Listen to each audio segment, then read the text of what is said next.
Hello, this question is from 2076 भाद्र। ये question हमारा slab base से है। तो इसमें कहा गया है design a slab base for a column section SC200 which carries a axial compression of 1000 kilo Newton and यहाँ पे permissible bending stress in slab base is 185 mega pascal.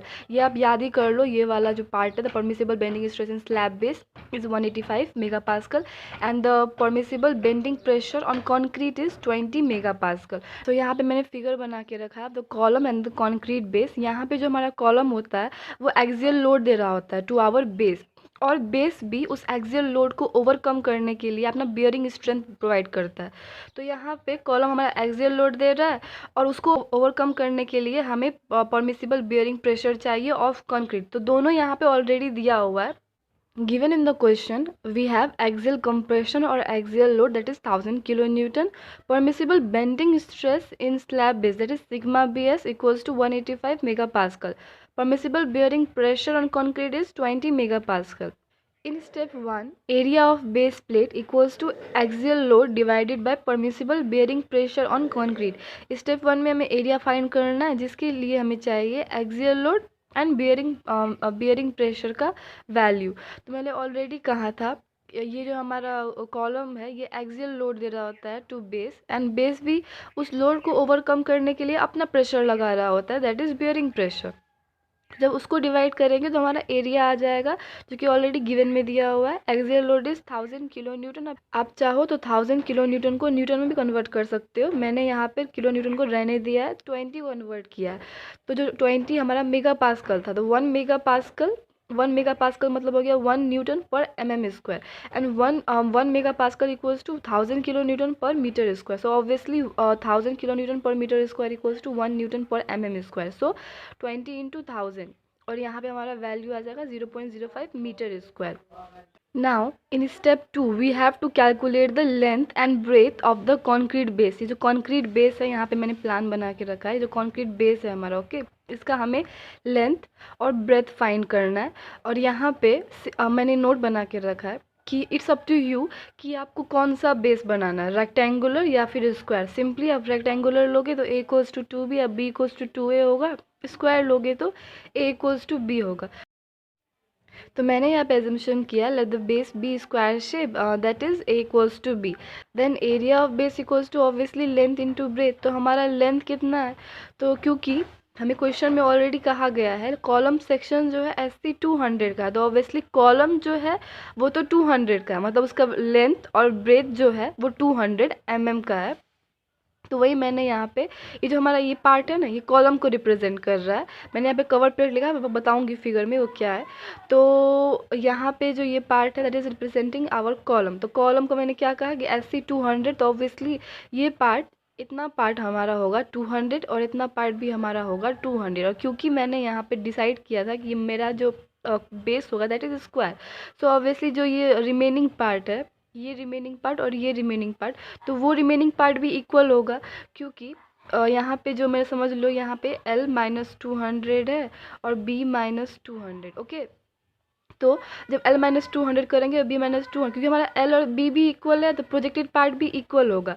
और उस प्रोजेक्टेड पार्ट का जो समझ लो x आया या फिर y आया, तो x/2 करेंगे, या इसका भी तो x/2 ही आएगा क्योंकि L और B इक्वल, तो x/2। तो ये जो प्रोजेक्टेड पार्ट है तो ये भी इक्वल ही होगा, दैट्स वाई बी, और यहाँ पे भी बी, यहाँ पे बी और यहाँ पे ए, और जो ये पार्ट ए और B that is also equal because whole length and breadth is equal. So back in time when I used to study this subject, तो ये मेरा नोट्स कॉपी है, यहाँ मैंने 3D फिगर बना के रखा था। तो ये जो 3D फिगर है just to make understand better कि यहाँ पे कनेक्शंस कैसे हो रहा है।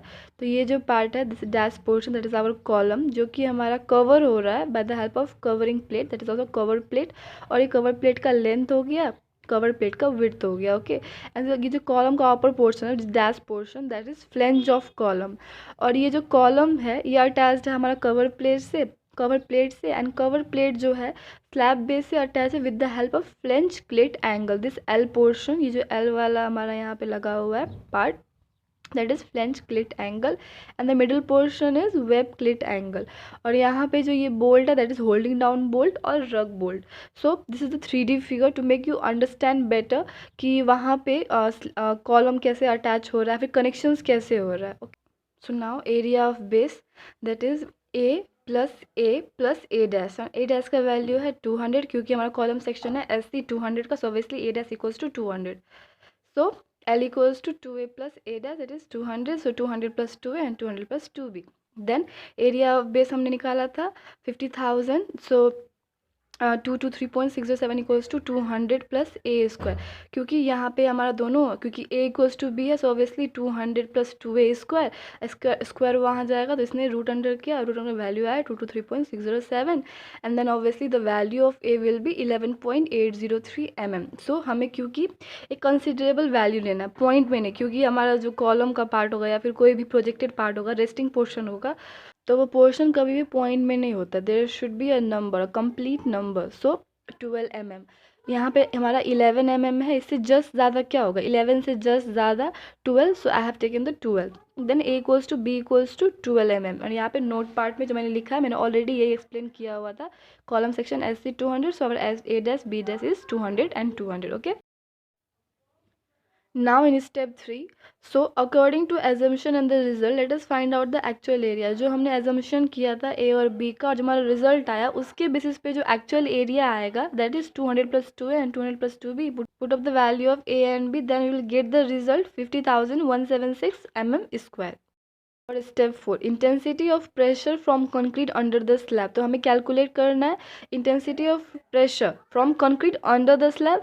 तो हमारा जो फॉर्मूला था ना, area equals to axial load divided by permissible bearing strength, same वही है, बस यहाँ पे W equals to axial load by area. जो हमारा परमिसिबल बियरिंग स्ट्रेंथ था, कंक्रीट का जो बियरिंग प्रेशर या फिर स्ट्रेंथ, वो यहाँ पे गया और एरिया हमारा यहाँ पे आया, तो वो intensity equals to axial load by area. तो हमारा axial load obviously 1000 kilo newton था, और जो एरिया आया था that is 50,176 mm square. So obviously 1000 kilo newton है, जिसको न्यूटन में कन्वर्ट करेंगे into 10⁻3. So W equals to 19.93 newton per mm square. जो हमारा वैल्यू आया है 19.93 newton per mm square, that should not exceed the permissible bearing pressure of concrete. So permissible bearing pressure of concrete is 20 megapascal. So the value which comes should not exceed that value, then only we can do the further process. So okay, and sigma BC जो मैंने already given में लिखा, that is 185 megapascal, that is 185 newton per mm square. Now in step 4 we have to calculate the thickness of base plate, जो कि उसका formula है T equals to root under 3 into W by intensity of pressure from concrete under the slab divided by sigma BC bracket a square minus b square divided by 4 bracket close. यहाँ पे मैंने note लिखा हुआ है कि under IS 800 1984 जो हमारा thickness of slab base आएगा, उसका जो फॉर्मूला है that is T equals to root under 3W divided by sigma BC a square minus b square by 4. So यहाँ पे W का मतलब हो जाएगा प्रेशर और loading on the underside of the base. Okay, जो मैंने ऊपर लिखा हुआ था intensity of pressure underside the slab, वही वाला. और A equals to the greater projection of the plate beyond the column. मैंने ऑलरेडी कहा था कि आप कोई भी ले सकते हो, स्क्वायर ले सकते हो बेस को, या फिर रेक्टेंगल भी ले सकते हो. तो अगर रेक्टेंगल ले रहे हो, जो ग्रेटर प्रोजेक्शन है उसको A मानना है, और जो लेसर प्रोजेक्शन है उसको B मानना है. एंड सिग्मा बेस का तो याद ही कर लो value, that is 185 megapascal, that is permissible bearing stress in the slab base for all steel. Then we put up the values. तो मैंने यहाँ पे मिस्टेकली यहाँ पे लिख दिया था, ये यहाँ पे होना चाहिए था, लेकिन उसका जब हम वैल्यू पुट करेंगे तो हमारा आएगा 5.91 mm. तो क्योंकि ऑब्वियसली मैंने कहा था कि जो भी थिकनेस होता है, कोई भी लेंथ होता है, तो वो पॉइंट में कभी नहीं होता है, that should be a complete number. तो 5 से ज़्यादा क्या 6 होता है, तो 6 mm मैंने लिख दिया है.